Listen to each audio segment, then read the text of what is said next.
This will be presented by Mr. Donald Osborne. That's great. And the Masons will hopefully be coming down the street here very shortly. You heard me say earlier, E.L. Cord bought Auburn Automobiles. He actually started out there as a sales manager. Within 3 years, he owned the company.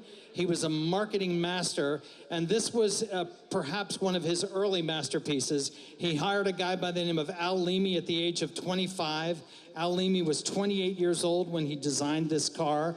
Well, you'll see the car when it pulls up here. It looks like it's moving, standing still. And in 1928, that was a feat in and of itself. This was virtually a 100-mile-per-hour automobile in 1928, which was almost unheard of.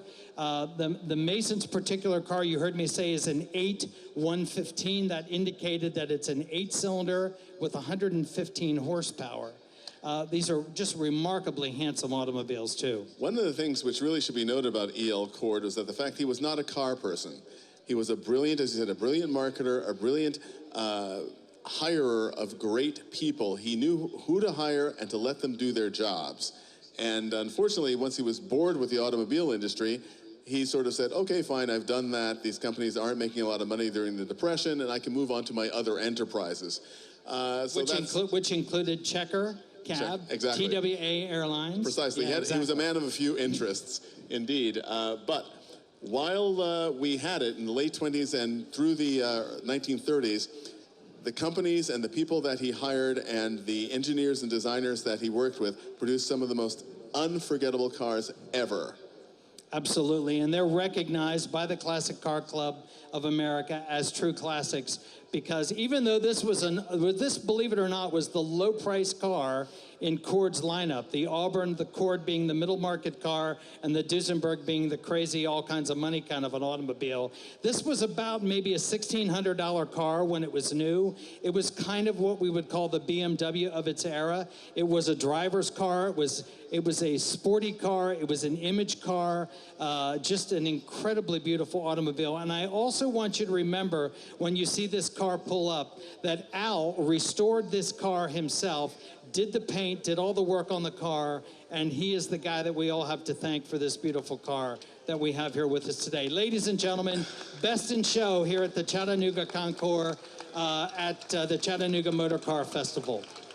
As it comes into the sun and that red paintwork just absolutely gleams, it's just absolutely spectacular. Everything that you could possibly want in a great classic automobile. I don't know if you guys can hear the car at all, but the sound of this car is also rather magnificent. This is a car that sounds much like a modern automobile. I mean, it was a very, very brilliantly engineered car. Cord motors were made by Lycoming. And was another subsidiary of his from Williamsport, Pennsylvania. Just an incredible car. You want to? Okay, we'll walk over with the microphone, but okay, we can only bring a sampling of the loot. Amazing prizes. Pardon me, please. David's going to help out bringing the loot down here, so. I want to make sure that I don't scratch any of this paint. We've got 400 awards to give you. You get another one of these brass trophies. You also get a blue ribbon, a Barber jacket, a Breitling watch, and a Coker Tire $100 certificate. So, to ask the question they always ask at the end of the Super Bowl, how do you feel about winning the inaugural Chattanooga Motor Car Festival Concours d'Elegance Best of Show? It's an honor. Thank everybody very much. It's extraordinary. It's absolutely extraordinary, but so well deserved. Humility is a wonderful thing, but when you deserve it, it's fantastic to take the praise. Absolutely fantastic.